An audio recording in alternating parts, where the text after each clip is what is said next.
and welcome to my YouTube channel Incredible Biology. I Nidhi Joshi welcome you all, my dear student and who is watching this video tutorial.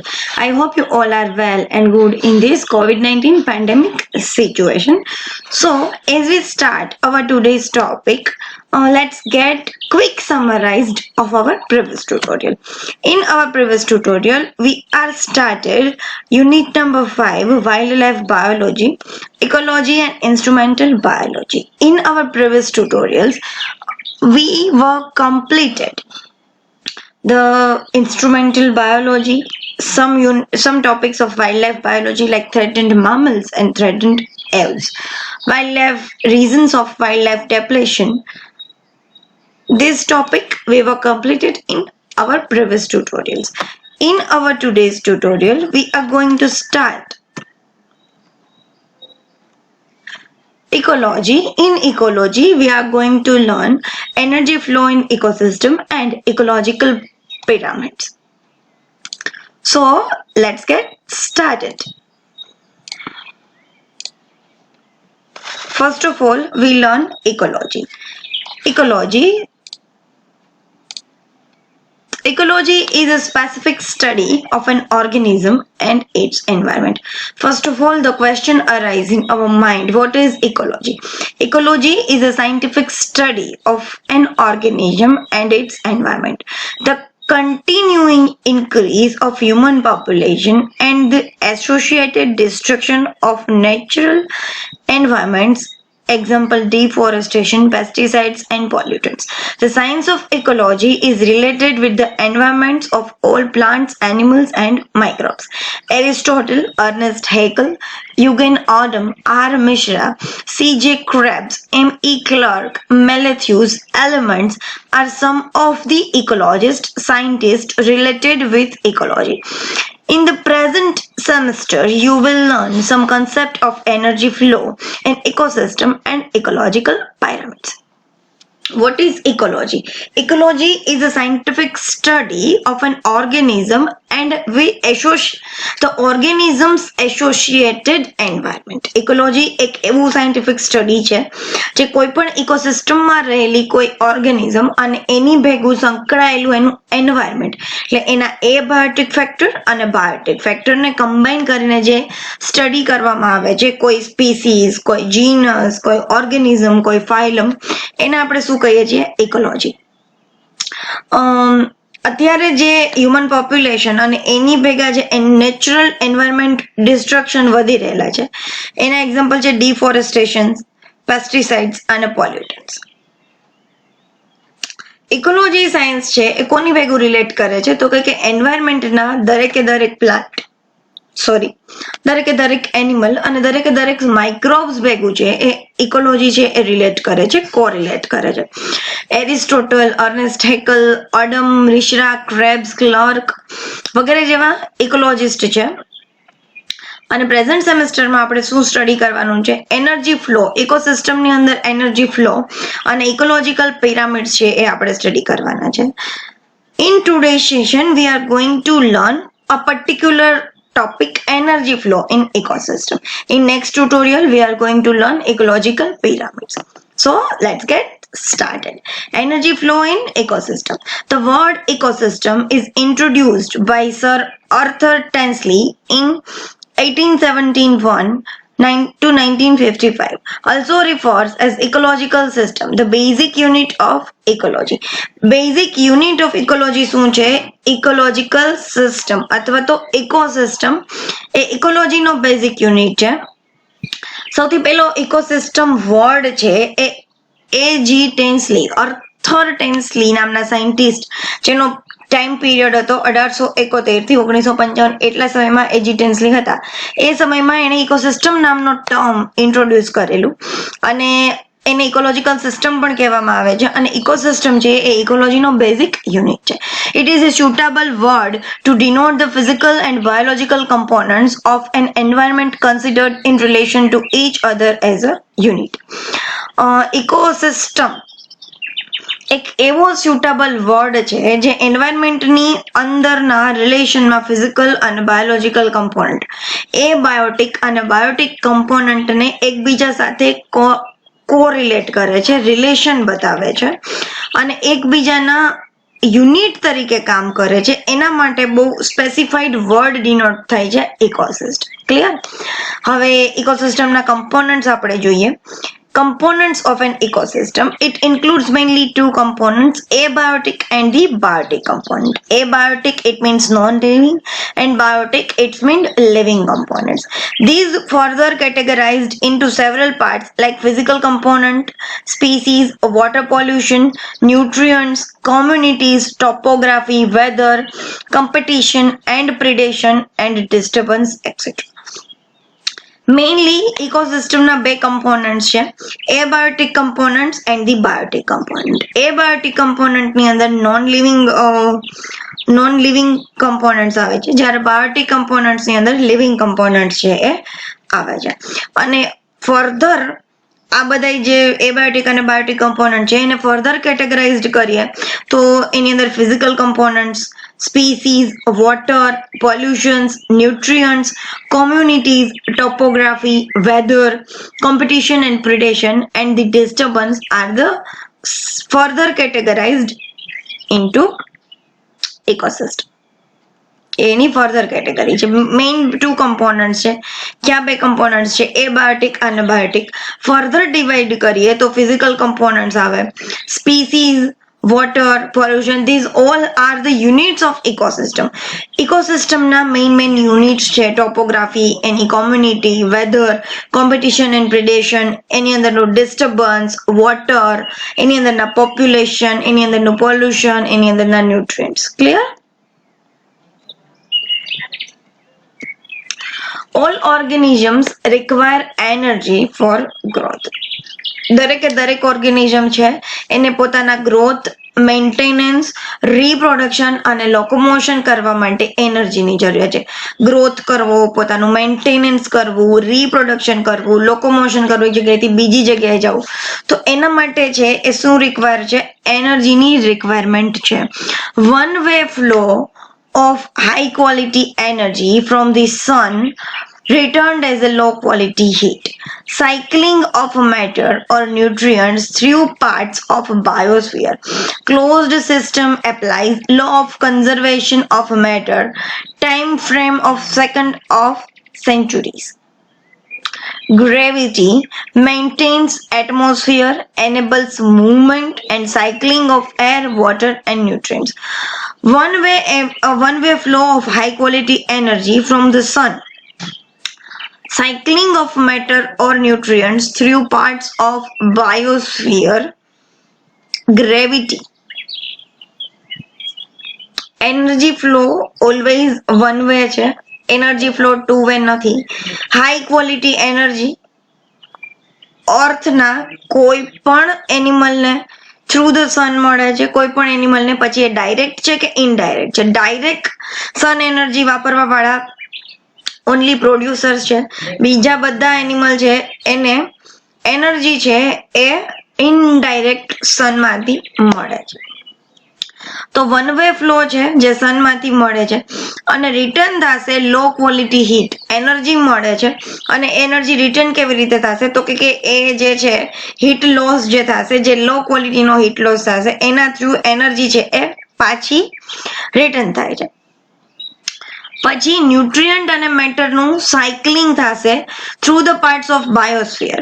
બાયોસ્ફિયરના જે part છે એના through nutrients અને મેટરનું છે એ cycling થશે.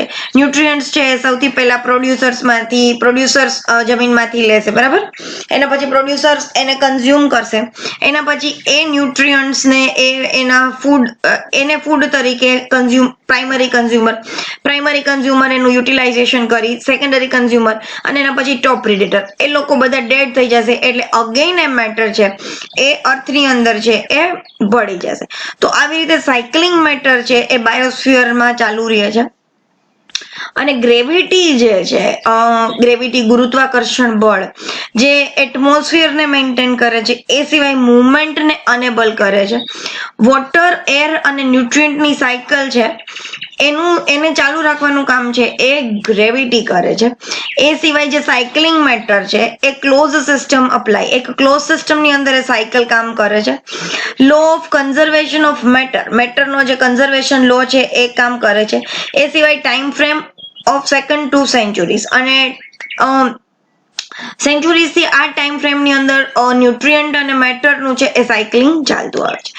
Living organism can use energy in two forms, radiant and fixed energy. કોઈ પણ living organism છે એ બે ફોર્મની જ એનર્જી છે એ યુઝ કરી શકે છે, બે ફોર્મમાં, radiant and fix. Radiant energy is in the form of electromagnetic waves such as light. Fixed energy is a potential chemical energy bound in various organic substance which can be broken down in order to release their energy content. કોઈ પણ living organism છે એ બે જ ફોર્મમાં energy છે use કરી શકે છે, કાં તો એ રેડિયન્ટ ફોર્મમાં હોય અથવા તો એ ફિક્સ ફોર્મમાં હોય. રેડિયન્ટ ફોર્મમાં જે એનર્જી છે એ ઇલેક્ટ્રોમેગ્નેટિક વેવ સ્વરૂપે હોય છે, such as light. Radiant energy light છે, બરાબર. લાઇટને યુટિલાઇઝ કરવાનું કામ ઓનલી ને ઓનલી કોણ કરે છે? પ્લાન્ટ્સ કરે છે, પ્રોડ્યુસર્સ કરે છે, બરાબર, ફાઇટોપ્લેન્ક્ટન્સ કરે છે. અને ફિક્સ એનર્જી છે એ પોટેન્શિયલ કેમિકલ એનર્જી છે જે વેરિયસ ઓર્ગેનિક સબસ્ટન્સ ની અંદર બાઉન્ડ થયેલી છે, ફિક્સ થયેલી છે. અને જે કોઈ બીજું એનિમલ, પ્લાન્ટ છે એ રેડિયન્ટ એનર્જી, ઇલેક્ટ્રોમેગ્નેટિક વેવ્સ, લાઇટને યુટિલાઇઝ કરી એમાંથી ફૂડ બનાવશે, એને સ્ટોર કરશે પોટેન્શિયલ કેમિકલ એનર્જી તરીકે એના જુદી જુદી ઓર્ગેનિઝમની અંદર. ક્લિયર? હવે એ પ્લાન્ટ મટીરિયલને છે કોઈ હર્બીવોર આવીને ખાશે, હર્બીવોર એને કેવી રીતે યુટિલાઇઝ કરશે? એનું જે મટીરિયલ છે, એના જે સબસ્ટન્સ છે એને નાના નાના ભાગમાં બ્રોક ડાઉન કરશે, એમાંથી એનર્જી રિલીઝ થશે અને એ એનર્જી કન્ટેન્ટને છે એ હર્બીવોર યુઝ કરશે. ક્લિયર? તો પ્રોડ્યુસર છે એ રેડિયન્ટ એનર્જી યુઝ કરે છે અને કન્ઝ્યુમર્સ જે બધા છે એ કેવી એનર્જી યુઝ કરશે? તો કે ફિક્સ્ડ એનર્જી છે એ યુટિલાઇઝ કરશે, એનો યુઝ કરશે.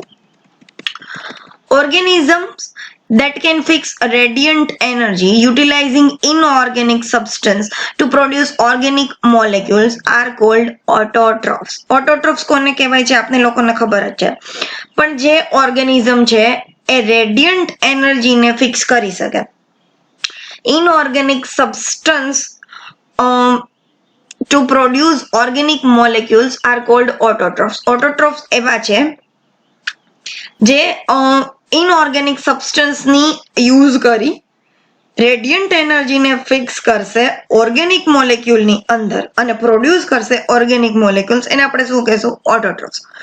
Organisms that cannot obtain energy from abiotic source but depend on energy rich organic molecules synthesized by autotrophs are called heterotrophs. એવા ઓર્ગેનિઝમ કે જે રેડિયન્ટ એનર્જી છે એનો યુઝ ન કરી શકે, એટલે એ બાયોટિક સોર્સ, સૌથી મોટો એબાયોટિક સોર્સ સનલાઇટ છે, બરાબર, એને યુઝ કરી અને એનર્જી એનામાંથી એનર્જી એ ઓબ્ટેન નથી કરી શકતા, પણ શેમાંથી એને એનર્જી મળે છે? તો કે એનર્જી રીચ ઓર્ગેનિક મોલેક્યુલ છે જે ઓટોટ્રોફ્સે સિન્થેસાઇઝ કરેલા છે, એમાંથી એને એનર્જી મળે છે, તો એને આપણે કેવા કહેશું? હેટેરોટ્રોફ્સ. ઓટોટ્રોફ અને હેટેરોટ્રોફની બે જુદી જુદી ડેફિનેશન્સ આપેલી છે કે આપણે ઓટોટ્રોફ્સ કોને કહેશું? કે એવા organisms that can fix a radiant energy utilizing inorganic substances to produce organic molecules are called autotrophs. Autotrophs એવા નેચરના ઓર્ગેનિઝમ છે જે શું કરશે? તો કે ઇનઓર્ગેનિક સબસ્ટન્સનો યુઝ કરી, યુટિલાઇઝ કરી રેડિયન્ટ એનર્જીને ફિક્સ શેમાં કરશે? તો કે ઓર્ગેનિક મોલેક્યુલની અંદર ફિક્સ કરશે, તો એને ઓટોટ્રોફ્સ કહેશું. હેટેરોટ્રોફ્સ એવા ઓર્ગેનિઝમ છે જે એબાયોટિક સોર્સમાંથી એનર્જી ઓબ્ટેન ન કરી શકે, એમાંથી એ એનર્જી લઈ શકતા નથી, પણ depend on energy rich organic molecule, energy માટે એનર્જી રીચ ઓર્ગેનિક મોલેક્યુલ ઉપર ડિપેન્ડ કરે છે જે ઓટોટ્રોફે સિન્થેસાઇઝ કરેલા છે, તો એને આપણે શું કહેશું? હેટરોટ્રોફ્સ. Those which obtain energy from living organisms are called consumers, and those which obtain energy from dead organisms are called decomposers. જે energy obtain energy living organisms માંથી જે ઓર્ગેનિઝમ એનર્જી મેળવે છે એને આપણે કન્ઝ્યુમર્સ કહેશું, અને પ્રોડ્યુસર્સ છે કન્ઝ્યુમર્સ કોને કહેશું? હેટરોટ્રોફ્સ. all heterotrophs are consumers, all producers are autotrophs. clear? જે એનર્જી લિવિંગ ઓર્ગેનિઝમ્સ માંથી મેળવશે એને આપણે શું કહેશું? કન્ઝ્યુમર્સ. અને જે એનર્જી ડેડ ઓર્ગેનિઝમ્સ માંથી મેળવશે એને આપણે શું કહેશું? ડીકમ્પોઝર્સ. ઓટોટ્રોફ્સ, હેટરોટ્રોફ્સ થઈ ગયું. જે ઓર્ગેનિઝમ છે ઇનઓર્ગેનિક સબસ્ટન્સનો યુઝ કરી અને ફિક્સ રેડિયન્ટ એનર્જીને ફિક્સ કરશે ઓર્ગેનિક મોલેક્યુલની અંદર, એ ઓટોટ્રોફ. એ ઓર્ગેનિક મોલેક્યુલ છે એ જેના વડે યુટિલાઇઝ થાય છે બધા હેટરોટ્રોફ્સ. જે લિવિંગ જે ઓર્ગેનિઝમ છે એ લિવિંગ ઓર્ગેનિઝમનો એનર્જી માટે યુઝ કરે છે, એને યુટિલાઇઝ કરે છે બધા કન્ઝ્યુમર્સ. અને જે ઓર્ગેનિઝમ્સ ડેડ ઓર્ગેનિઝમનો એનર્જી માટે યુઝ કરે છે એને યુટિલાઇઝ કરે છે એ બધા ડીકમ્પોઝર્સ. હવે આપણે એક ફિગર થ્રુ સમજીએ તો main abiotic factor, abiotic component, energy source આપણી પાસે છે સન, એની લાઇટ. ક્લિયર? એ સોલાર એનર્જી બધાને આપે છે, પણ કન્ઝ્યુમર્સ અને ડીકમ્પોઝર છે એનો ડાયરેક્ટ યુઝ છે એ કરી શકતા નથી. ઓનલી પ્રોડ્યુસર્સ છે એનો ડાયરેક્ટ યુઝ કરી શકે છે રેડિયન્ટ એનર્જીનો. ઓટોટ્રોફિક પ્લાન્ટ્સ અને ફાઇટોપ્લેન્ક્ટોન્સ જે સોલાર એનર્જી રેડિયન્ટ એનર્જીને ફિક્સ કરી શકે છે. રો મટીરિયલ એને ક્યાંથી મળશે? તો કે ઓર્ગેનિક ઇનઓર્ગેનિક સોલ્ટ્સ એનું રો મટીરિયલ છે જે એને અર્થમાંથી મળે છે.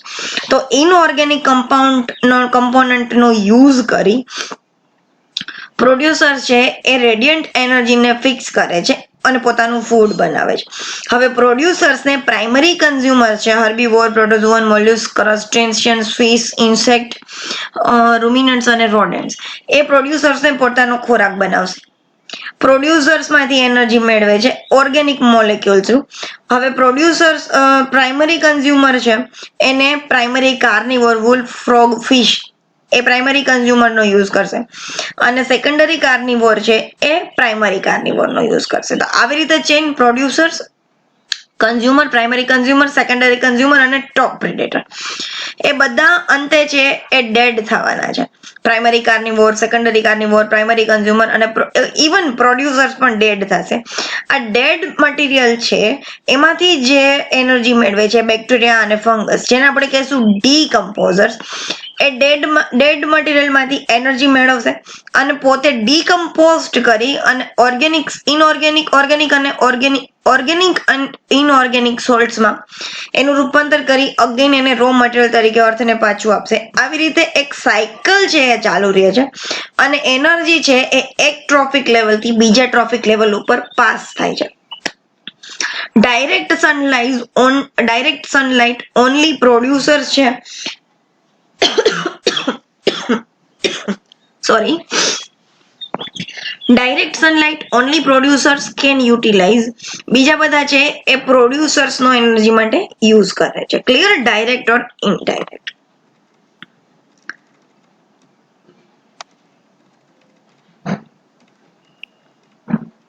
When the light energy falls on the green surface of plant, a part of it is transformed into chemical energy, which is stored in various organic products in the plants. When the herbivores consume plants as food and convert chemical energy accumulated in plant products into kinetic energy, degradation of energy will occur through its conversion into heat. When herbivores are consumed by carnivores of first order, secondary consumers, further degradation will occur. Similarly, when carnivores are consumed by top carnivores, again energy will degrade. હવે સૌથી પહેલા light છે એ પ્લાન્ટની green surface ઉપર પડશે, એટલે એના part ઉપર જે લાઇટ પડે છે એનું કેમિકલ એનર્જીની અંદર સ્ટોર થશે એના વેરિયસ પ્લાન્ટ પ્રોડક્ટની અંદર. બરાબર. પછી હર્બીવોર છે એટલે ડાયરેક્ટ એનર્જી યુટિલાઇઝ થાય છે. ક્લિયર? અહીંયા કોઈ એનર્જીનો લોસ છે એ બહુ થતો નથી. એના એટલે બહુ મોટા પ્રમાણમાં જે એનર્જી યુટિલાઇઝ કરે છે એ બધા પ્લાન્ટ છે. હવે કોઈ હર્બીવોર છે એ પ્લાન્ટને છે એ ખાય છે. Clear? Plant as food and convert chemical energy accumulated into plant products into kinetic energy. એની જે કેમિકલ એનર્જી છે એને પોતાની કાઇનેટિક એનર્જીની અંદર છે એ કન્વર્ટ કરશે. ત્યારે થોડું ઘણું એનર્જીનું ડિગ્રેડેશન થશે through its conversion into heat, અને હીટમાં કન્વર્ઝન થશે એટલે 10% છે એ એનર્જી છે ઘટતી જાય. ક્લિયર? વેન હર્બીવોર કન્ઝ્યુમ્ડ બાય કાર્નિવોર, પ્લાન્ટમાંથી જ્યારે હર્બીવોર એને પ્લાન્ટ એનર્જી યુટિલાઇઝ કરશે, એનર્જીને સ્ટોર કરશે ઓર્ગેનિક મોલેક્યુલ તરીકે. ક્લિયર? હર્બીવોર પ્લાન્ટને ખાશે, એની જે કેમિકલ એનર્જી છે એને કાઇનેટિક એનર્જીમાં કન્વર્ટ કરશે, ત્યારે હીટ છે એ પ્રોડ્યુસ થશે, અને હીટ જે એમાંથી બહાર નીકળે છે એ 10% જેટલી એનર્જીનું ડિગ્રેડેશન કરશે. જ્યારે હર્બીવોર છે એ કોઈ કાર્નિવોર થ્રુ એને કન્ઝ્યુમ કરવામાં આવશે, અગેન એનું છે એ ડિગ્રેડેશન થશે, એનર્જીનું અગેન ડિગ્રેડેશન થશે, અગેન 10% એનર્જી છે એ ઘટશે. Similarly when carnivore are consumed by top carnivore, similarly જ્યારે કાર્નિવોર છે એ ટોપ કાર્નિવોર થ્રુ કન્ઝ્યુમ થાય તો again energy will be degraded. એટલે એનર્જી ફ્લો ઇકોસિસ્ટમની અંદર એક ટ્રોફિક લેવલથી બીજા ટ્રોફિક લેવલની અંદર એનર્જી પાસ આઉટ થાય, ત્યારે એનર્જી છે એ હીટ બાબતે હીટ મારફત એનું હીટમાં કન્વર્ઝેશન થાય અને એનર્જી લોસ થતી જશે. એનર્જી એક લેવલથી બીજા લેવલ ઉપર જતા એનર્જીમાં છે એ સતત ડિગ્રેડેશન છે એ આવે છે. Now, what is trophic level?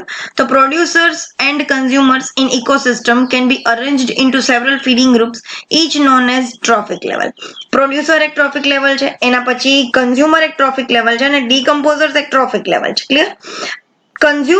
Producer છે પહેલું ટ્રોફિક લેવલ, પ્રાઇમરી કન્ઝ્યુમર બીજું ટ્રોફિક લેવલ, સેકન્ડરી કન્ઝ્યુમર ત્રીજું trophic level, and top predator છે એ એક ફીડિંગ લેવલ છે, એને આપણે શું કહેશું? trophic level. The producers and consumers in ecosystem can be arranged into several feeding groups, each known as trophic level. એના feeding group તરીકે એને અરેન્જ કરવામાં આવેલું છે, અને દરેક લેવલને શું કહેશું? trophic level. In any ecosystem, producer represent the first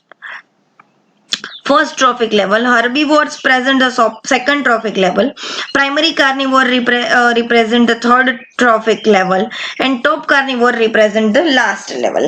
કોઈ પણ ઇકોસિસ્ટમની અંદર પ્રોડ્યુસર્સ છે એ પહેલું ટ્રોફિક લેવલ, હર્બીવોર બીજું ટ્રોફિક લેવલ, પ્રાઇમરી કન્ઝ્યુમર છે એ ત્રીજું ટ્રોફિક લેવલ, અને ટોપ કાર્નિવોર છે એ એનું લાસ્ટ ટ્રોફિક લેવલ છે એ ગણવામાં આવે છે. ફૂડ ચેન આપને લોકોને ખબર જ છે. In the ecosystem green plants alone are able to trap in solar energy and convert it into chemical energy. Ecosystem ની અંદર ગ્રીન પ્લાન્ટ એકલા એવા ઓર્ગેનિઝમ છે જે સોલાર એનર્જીને ટ્રેપ કરે, રેડિયન્ટ એનર્જીને ટ્રેપ કરી અને એનું કન્વર્ઝેશન છે એ કેમિકલ એનર્જીની અંદર કરે છે. The chemical energy is locked up in the various organic compounds such as carbohydrates, fats and proteins present in the green plants. Chemical energy છે એ જુદા જુદા ઓર્ગેનિક કમ્પાઉન્ડની અંદર લોક થયેલી છે. એ ઓર્ગેનિક કમ્પાઉન્ડ ક્યાં છે? કાર્બોહાઈડ્રેટ, ફેટ, પ્રોટીન, લિપિડ જે green પ્લાન્ટની અંદર પ્રેઝન્ટ છે. Since virtually all other living organisms depend upon green plants for their energy, the efficiency of plants in any given area in capturing solar energy sets the upper limit to long-term energy flow and the biological activity in the community. So આપણે કોઈ પણ living organism છે એ પોતાની energy માટે plant ઉપર છે એ depend કરે છે, અને પ્લાન્ટની એફિશિયન્સી કોઈ પણ એરિયાની અંદર સોલાર એનર્જી સેટ કરવાની અને એની અપર લિમિટ જે એની લોંગ ટર્મ એનર્જી ફ્લો અને બાયોલોજીકલ એક્ટિવિટી કોમ્યુનિટીની અંદર બતાવે છે. ક્લિયર? કોઈ પણ એક એરિયો, કોઈ પણ એક ઇકોસિસ્ટમ આપેલું છે, એમાં પ્લાન્ટની એફિશિયન્સી સોલાર એનર્જીને કેપ્ચર કરવાની અને એની અપર લિમિટ સુધી લોંગ ટર્મ એનર્જી ફ્લો બતાવવાની, અને એની બાયોલોજીકલ એક્ટિવિટી કોમ્યુનિટીની અંદર જે ડિપેન્ડ કરે છે એ ઓનલી ને ઓનલી ગ્રીન પ્લાન્ટ ઉપર ડિપેન્ડ કરશે. The food manufactured by the green plants is utilized by themselves and also by herbivores. Animals feed rapidly. Herbivores fall prey to some carnivorous animal. In this way, one form of life supports the other form. Thus, food from one trophic level reaches to other trophic level, and in this way, a chain is established. This is known as food chain. Primary producers, herbivores, carnivores, and detritus or decomposers. Food manufactured ઇકોસિસ્ટમની અંદર green plants કરશે. એ green plants પોતે એને manufactured કરશે અને પોતાની જ જાત માટે એને યુટિલાઇઝડ કરશે. એ સિવાય એને યુટિલાઇઝડ કોણ કરશે? હર્બીવોર્સ યુટિલાઇઝડ કરશે. હવે એનિમલ્સ ફીડ રેપિડલી, એક પછી એક એનિમલ છે એ ફીડ કરે છે, એકબીજા ઉપર નભે છે. હર્બીવોર છે એ કોઈ કાર્નિવોરસ એનિમલનું પ્રે છે. કાર્નિવોરસ એટલે આ વેની અંદર એક લાઈફ ફોર્મ છે એ બીજા લાઈફ ફોર્મને સપોર્ટ કરે છે, એકબીજાને સપોર્ટ કરે છે, એક ચેઇન બનાવે છે, ફૂડ ચેઇન બનાવે છે. From one trophic level reaches to another trophic level. એક ટ્રોફિક લેવલ બીજા ટ્રોફિક લેવલને સર્વાઈવ કરવા માટે ઇકોસિસ્ટમની અંદર છે એ મદદ કરે છે અને એકબીજાના ફૂડ તરીકે એક ઇકોસિસ્ટમની અંદર ટ્રોફિક લેવલની અંદર એક ચેઇન એસ્ટાબ્લિશ કરે છે. એ ચેઇનને આપણે કહેશું ફૂડ ચેઇન.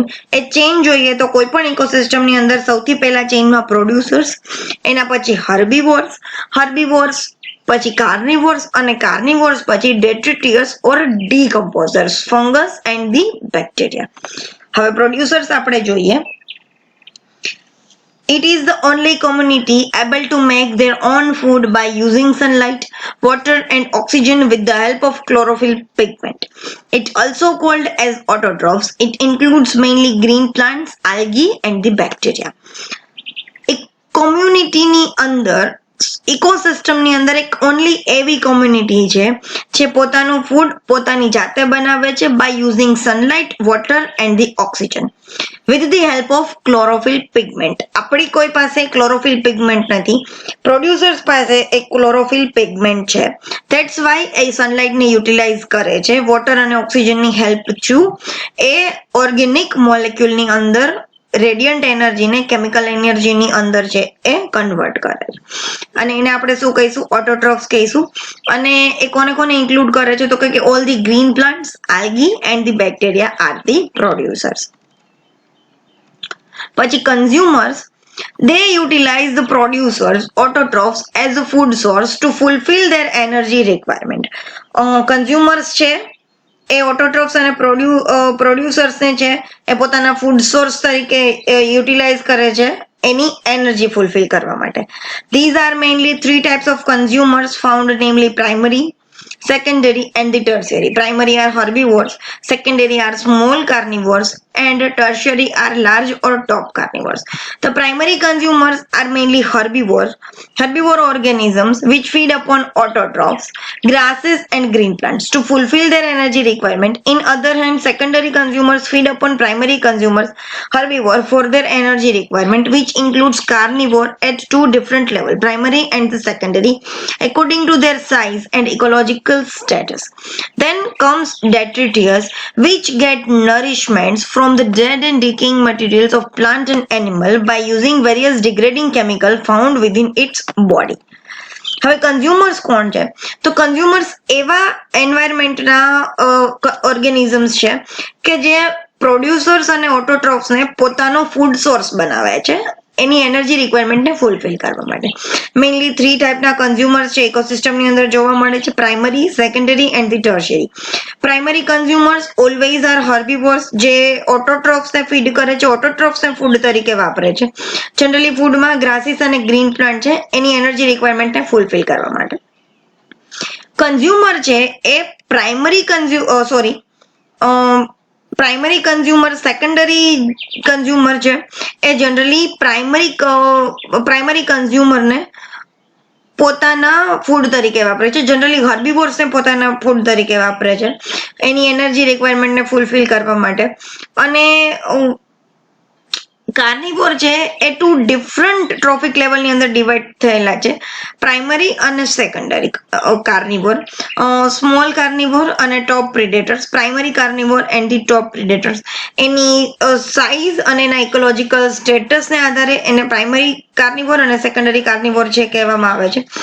અને એના પછી છે એ ડેટ્રિટિયસ અને ડીકમ્પોઝર્સ આવે છે, જે નરિશમેન્ટ શેમાંથી મેળવશે તો કે ડેડ અને ડીકેઇંગ પ્લાન્ટ અને એનિમલ મટીરિયલ છે એને ડિગ્રેડ કરશે by using various degrading chemicals found inside its body. Bacteria અને ફંગસ અથવા તો ફંજાઈ છે એ ડેટ્રિટિયસ ની અંદર આવે છે, ડીકમ્પોઝર્સ ની અંદર આવે છે. એ શું કરે છે તો કે પ્લાન્ટ અને એનિમલના જે ડેડ અને ડીકેઇંગ પાર્ટ છે, ડેડ અને ડીકેઇંગ પ્લાન્ટ એનિમલ મટીરિયલ છે એને ડિગ્રેડિંગ કેમિકલ જે એના જ બોડીની અંદર મળે છે એ ડિગ્રેડિંગ કેમિકલની મદદથી એમાંથી છે એ એનર્જી મેળવે છે. ક્લિયર? Detritus જોઈએ. They are the organism which get nourishment from dead and decaying matters through chemical reaction. It includes mainly degrading bacteria and fungus species. It replaces the nutrients and other vital components back into soil, which is needed for the growth of producer. Thus, it recycles the flow of nutrients. Detritus ઇકોસિસ્ટમના એક એવા important એવા organism છે જે પોતાનું નરિશમેન્ટ છે એ dead અને decaying મેટરમાંથી મેળવે છે through the chemical reaction. Chemical reaction એના વડે કરશે, એના બોડીની અંદર જે ડિગ્રેડિંગ કેમિકલ કમ્પોનન્ટ્સ આવેલા છે એની મદદ વડે એ ડેડ અને ડીકેઇંગ મટીરિયલને યુટિલાઇઝ કરશે, એનો ફૂડ તરીકે ઉપયોગ કરશે અને એના જે મોટા મોટા ઓર્ગેનિક મેટર્સ છે એને નાના નાના કમ્પાઉન્ડમાંથી ઇનઓર્ગેનિક મેટર્સમાં અગેન ફેરવી અને એને સોઇલને ન્યુટ્રિયન્ટ્સ અને vital components again get back into soil, again એ સોઇલને આપી દેશે અને સોઇલમાંથી જે ગ્રોથ એ ન્યુટ્રિયન્ટ અને કમ્પોનન્ટ્સ છે એ અગેન પ્રોડ્યુસર્સના ગ્રોથ માટે જે જરૂરી છે. એમ આખી સાયકલ ફ્લો જે છે, સાયકલનો જે ફ્લો છે એ ચાલ્યા કરે છે. અગેન એ પ્રોડ્યુસર્સ થ્રુ જે ઇનઓર્ગેનિક કમ્પોનન્ટ છે એ પ્રોડ્યુસર્સ થ્રુ યુઝ થઈ અને એનો યુટિલાઇઝ કરી અને સનલાઇટને છે એ કેમિકલ એનર્જીની અંદર ફિક્સ કરે છે. જનરલી ડેટ્રિટિયસની અંદર ડિગ્રેડિંગ બેક્ટેરિયા અને અમુક ફંગસની સ્પીસીસ છે એ આવે છે.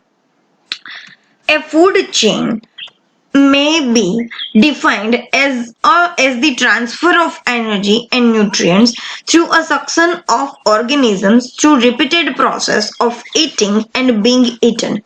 In food chain, initial link is a green plant or producer which produces chemical energy available to consumers. For example, marsh grass is consumed by grasshopper. The grasshopper is consumed by a bird and the bird is consumed by the hawk.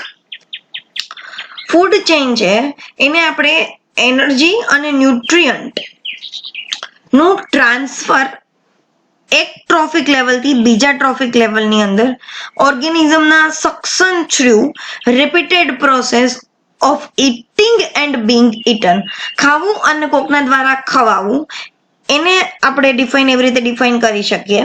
Food ચેઇનની અંદર initial link છે એ green plant છે. હવે green plant છે એ producer છે જે radiant એનર્જીને chemical એનર્જીમાં available બનાવશે consumer માટે. એક્ઝામ્પલ તરીકે જોઈએ તો માર્શ ગ્રાસ એ ગ્રાસની સ્પીસીસ છે જે ગ્રાસ હોપર દ્વારા કન્ઝ્યુમ થાય છે. ગ્રાસ હોપર છે એને કોઈ બર્ડ ખાય છે અને બર્ડને ટોપ કાર્નિવોર હોક પ્રેડેટર બર્ડ છે એ હોક ખાય છે. તો આ ફૂડ ચેનને આપણે કેવી રીતે લખી શકીએ? Marsh grass consumed by grasshopper, consumed by bird and consumed by the hawk. Food chain in any ecosystem runs directly, which green plants are eaten by herbivores, herbivores are eaten by the carnivores, and the carnivores are eaten by top carnivores. Man forms the terrestrial link of many food chain. Food chain કોઈ પણ ઇકોસિસ્ટમની એ આપણે directly run by green plants. કોઈ પણ ઇકોસિસ્ટમની food chain છે એનું initial link, initial direction directly runs by green plants eaten by the herbivores. Green plants are herbivores, herbivore eaten by the carnivores, and the carnivores are eaten by the top carnivores. આવી રીતે કોઈ પણ ઇકોસિસ્ટમની food chain છે એ કામ કરે છે. Main forms the terrestrial links of many food chain.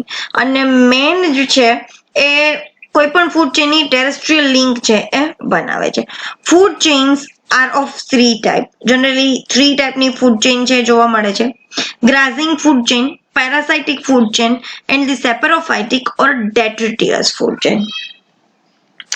Grazing food chain, parasitic food chain, and the saprophytic or detritus food chain, 3 ટાઈપની ફૂડ ચેઇન છે.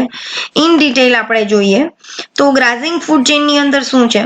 The grazing food chain starts from the green plant and from autotrophs or producer it goes to herbivores, to primary consumer, to primary carnivores, and then to secondary carnivores, and so on. The gross production of green plant is an ecosystem may meet 3 effects. It may be oxidized in respiration, it may be eaten by herbivores animal, and after the death and decay of producer it may be utilized by decomposers and converts and finally released into the environment. In herbivores, the assimilated food can be stored as carbohydrates, protein, and fats and transformed into much more complex organic molecule. The energy for this transformation is supplied through respiration as in autotrophs. The energy in herbivores also meets 3 routes: respiration, decay of organic matter by microbes, and consumption by the carnivores. Likewise, when the secondary carnivore or tertiary consumers eat primary carnivores, the total energy assimilated by primary or gross tertiary production follows the same course and its deposition into respiration. Decay and further consumption by other carnivore is entirely similar to that of herbivore. હવે આપણે એને સમજતા જઈએ કે એ શું કહેવા માંગે છે. ગ્રાઝિંગ ફૂડ ચેઇન ની અંદર શું થાય છે? તો કે ગ્રાઝિંગ ફૂડ ચેઇન છે એ ક્યાંથી સ્ટાર્ટ થશે? તો કે green plant from the autotrophs or producers it goes to herbivore. Grazing food chain ક્યાંથી શરૂ થશે? તો કે ઓટોટ્રોફ કોઈ પણ ફૂડ ચેઇન છે એ જનરલી આપણે ઓટોટ્રોફ થી ચાલુ થાય, પણ આપણે ગ્રાઝિંગ ફૂડ ચેઇન પર્ટિક્યુલરલી લીધું છે તો એ ઓટોટ્રોફ થી સ્ટાર્ટ થશે. શું થશે? તો કે ઓટોટ્રોફ છે એ એનર્જી પ્રોડ્યુસ કરશે. કેવી રીતે ફૂડ ચેઇન કામ કરે છે? તો કે પ્રાઇમરી ઓટોટ્રોફ્સ છે એને હર્બીવોર્સ ખાશે, હર્બીવોર છે એને પ્રાઇમરી કાર્નિવોર ખાશે, અને પ્રાઇમરી કાર્નિવોર છે એને સેકન્ડરી કાર્નિવોર ખાશે, અને સો ઓન એની જે ફૂડ ચેઇન છે એ ચાલુ રહેશે. The gross production of green plant in an ecosystem may meet 3 effects. Green plant ની અંદર જે પ્રોડક્શન થાય છે એ 3 લેવલની અંદર પ્રોડક્શન થશે. It may be oxidized in respiration. સૌથી પહેલા થ્રુ ધ રેસ્પિરેશન એનર્જી છે એ ઓક્સિડાઇઝ કરશે અને એને છે એ સ્ટોર કરશે.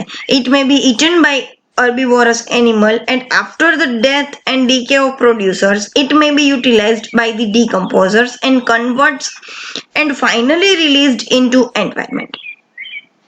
સૌથી પહેલા એનર્જી ફિક્સ કરશે, એના પછી કોઈ હર્બીવોરસ એનિમલ બીજા લેવલની અંદર એને ખાશે, અને એના પછી એની છે એ ડેથ અને ડીકે થશે પ્રોડ્યુસર્સની, તો એને કોણ યુટિલાઇઝ કરશે? તો કે ડીકમ્પોઝર્સ છે એને અંદર તો કન્વર્ટર્સ છે એને ફાઇનલી રિલીઝ કરશે, એને યુટિલાઇઝ કરી અને એન્વાયરમેન્ટની અંદર. તો આ 3 લેવલમાં ગ્રોસ પ્રોડક્શન છે એ ગ્રીન પ્લાન્ટનું થશે. સૌથી પહેલા તો એનર્જી રેસ્પિરેશન થ્રુ ફિક્સ કરશે, એના પછી એને હર્બીવોરસ ખાશે, અને એના પછી જો એનું ડેટ અને ડીકે થઈ જશે તો પ્રોડ્યુસર્સ ડેટ ડીકે પ્રોડ્યુસર્સને ડીકમ્પોઝર્સ છે એ યુટિલાઇઝ કરી અને એન્વાયરમેન્ટની અંદર છે એને પાછા રિલીઝ કરી દેશે. ઇન હર્બીવોરસ આવી રીતે ગ્રીન પ્લાન્ટ્સની અંદર છે એ ગ્રોસ પ્રોડક્શન એનર્જીનું થાય છે. ગ્રીન પ્લાન્ટ હર્બીવોર્સ ની અંદર કેવું થશે? In herbivores the assimilated food can be stored as carbohydrate, protein અને fat and transformed into much more complex organic molecule. Herbivores શું કરશે? પ્રોડ્યુસર્સને ફૂડ તરીકે ઉપયોગ કરશે, બરાબર? એ ફૂડ તરીકે ઉપયોગ કરે ત્યારે અમુક હીટ છે એ લોસ થાય, 10% ની અંદર હીટ લોસ થાય. તો હર્બીવોર છે એ ફૂડને એસિમિલેટેડ કરશે, ફૂડ લેશે, એને સ્ટોર કરશે કાર્બોહાઈડ્રેટ, પ્રોટીન અને ફેટની અંદર, અને એના સિવાયના મચ મોર કોમ્પ્લેક્સ ઓર્ગેનિક મોલેક્યુલની અંદર એને છે એ ટ્રાન્સફોર્મ કરશે. The energy for this transformation is supplied through respiration. અને આ ટ્રાન્સફોર્મેશન માટેની એનર્જી છે એ થ્રુ ધ રેસ્પિરેશન એને મળે છે. As in autotrophs the energy in herbivore also meets 3 routes. Respiration. હર્બીવોરની અંદર પણ એનર્જી છે એ 3 રૂટ્સની અંદર છે એ કામ કરે છે. જેમ પ્રોડ્યુસર્સની અંદર કરતી હતી, 3 રૂટ્સ ઓફ રેસ્પિરેશનમાં કામ કરે છે. Decay of organic matter by microbes and consumption by carnivores. Likewise, when the secondary carnivores or tertiary consumers eat primary carnivores, the total energy assimilated by primary carnivore or gross tertiary production follows the same course and its deposition into respiration. Decay and further consumption by other carnivore is entirely similar to that of herbivore. જેવી રીતે green પ્લાન્ટની અંદર 3 રૂટ્સની અંદર છે એ energy છે એ transfer થતી, same એવી જ રીતે હર્બીવોરમાં. અને સેમ એવી જ રીતે કોઈ ડીકે મટીરિયલ છે, માઇક્રોબ એનું કન્ઝ્યુમ કરે છે, એનું કન્ઝપ્શન કરે છે કાર્નિવોર થ્રુ. સેમ એ જ પ્રમાણે સેકન્ડરી કાર્નિવોરની અંદર, સેમ એ જ પ્રમાણે ટર્શિયરી કાર્નિવોરની અંદર એનર્જીનું એસિમ્યુલેશન છે એ જોવા મળે છે. પેરાસાઇટિક ફૂડ ચેન આપણે જોઈએ. It goes from large organism to smaller ones without outright killing as in case of predator. Parasitic food ચેનની અંદર લાર્જ ઓર્ગેનિક મોલેક્યુલ છે, એનાથી એનું જે ટ્રાન્સફોર્મેશન છે એ સ્મોલ વન્સની અંદર થશે. Detritus food chain ની અંદર the dead organic remains including metabolic waste and exudes derived from grazing food chain are generally termed detritus. The energy contained in detritus is not lost in ecosystem as a whole. Rather, it serves as a source of energy for a group of organisms called detritivores that are separate from the grazing food chain. Energy flow follows the second law of thermodynamic. Biomass decreases with increasing trophic level. Energy efficiency typically 10%. Detritus food chain ની અંદર કેવું હશે તો કે organic compound છે, metabolic waste છે, એ ક્યાંથી મળશે એને તો કે ગ્રાઝિંગ ફૂડ ચેઇન માંથી મળશે, જેને detritus કહેવામાં આવે છે. The energy contained in detritus is not lost in ecosystem as whole. જે એનર્જી detritus ને મળે છે એ હોલ ઇકોસિસ્ટમ ની અંદર લોસ્ટ નહીં થાય. Rather, it serves as a source of energy for a group of organisms called detritivores. અને એ energy છે એ એનર્જીના સોર્સ તરીકે detritivores ની અંદર છે એ કામ કરે છે, that are separate from the grazing food chain. અને એ grazing food chain થી એકદમ અલગ છે. એનર્જી ફ્લો અહીંયા છે કમ્પ્લીટ થાય છે. ગ્રાઝિંગ ફૂડ ચેન ની અંદર 3 લેવલમાં એનર્જી છે એ યુટિલાઇઝ થતી હતી. આની અંદર છે એ એનર્જી છે એનો હોલ લોસ નહીં થઈ જાય ઇકોસિસ્ટમ ની અંદર, એ સ્ટોર થશે. ડેટ્રિટિયસ ગ્રુપને છે એ એનર્જી સોર્સ છે એ યુઝ કરશે, અને જે ગ્રાઝિંગ ફૂડ ચેન કરતા બિલકુલ અલગ છે. ક્લિયર? એનર્જી ફ્લો આપણે અત્યાર સુધી એનર્જી ફ્લો ભણ્યા કે એક ટ્રોફિક લેવલથી બીજા ટ્રોફિક લેવલમાં જ્યારે એનર્જી પાસ થાય તો એનું 3 રીતે યુટિલાઇઝેશન છે એ જોવા મળે છે. કે સૌથી પહેલા તો એનર્જી સ્ટોર કરે, એનર્જીનું ટ્રાન્સફોર્મેશન કરે, અને એનર્જી છે એ લોસ થાય. જે એનર્જી લોસ થાય છે એ હીટ તરીકે લોસ થાય છે. Biomass decrease with increasing trophic level. Biomass છે એ એક ટ્રોફિક લેવલથી બીજા ટ્રોફિક લેવલમાં જાય તો બાયોમાસ છે એ ડિક્રીઝ થતો જાય, અને ઇકોલોજીકલ એફિશિયન્સી ટિપિકલી 10%. 10% એનર્જી છે એ લોસ થતી જાય છે. આપણે જોઈએ તો કોઈ પણ ટ્રોફિક લેવલ પાસે 1000 જેટલી એનર્જી છે એ ક્યાં હતી તો કે પ્રોડ્યુસર્સ પાસે. 10,000 જેટલી એનર્જી પ્રોડ્યુસર્સ પાસે હતી. એનાથી ઉપર પ્રાઇમરી કાર્નિવોર્સ હર્બીવોર્સ પાસે જાય તો 1000 જેટલી એનર્જી, 10% લોસ થઈ ગઈ. એનાથી ઉપર જાય તો 100 એનર્જી, એનાથી ઉપર જઈએ તો 10 એનર્જી, અને એનાથી ઉપર જાય તો ઓનલી 1% એનર્જી ઇઝ રિમેન. એટલે 10% માં એક ટ્રોફિક લેવલથી બીજા ટ્રોફિક લેવલમાં જાય તો એનર્જી છે એ ડિક્રીઝ થતી જાય છે.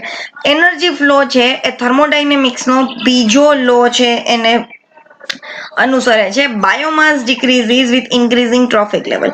બાયોમાસ છે એ ડિક્રીઝ થશે, ટ્રોફિક લેવલ ઇન્ક્રીઝ થશે એની સાથે, અને ecological efficiency typically 10%. So today's topic is over here. In next tutorial we are going to learn ecological pyramids.